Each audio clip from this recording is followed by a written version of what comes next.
বক্তব্য দিতে জানতে হবে না? আল্লাহ রাসূল সাল্লাল্লাহু আলাইহি ওয়া আলিহি ওয়াসাল্লাম তিনি ঠিক এইভাবে বক্তব্য করতেন।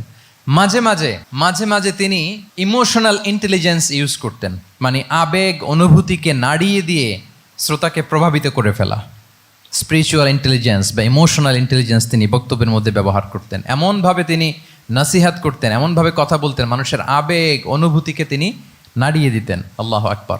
ছোট্ট একটা উদাহরণ এখানে আমি হাজির করি। আপনারা হুনাইনের যুদ্ধের কথা নিশ্চয়ই শুনেছেন। কত হিজরিতে হয়েছিল?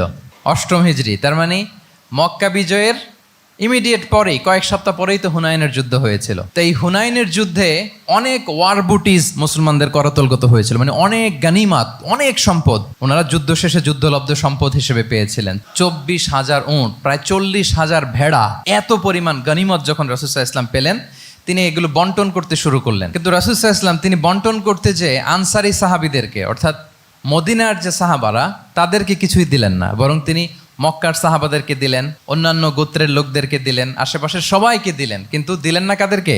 আনসারি সাহাবীদেরকে।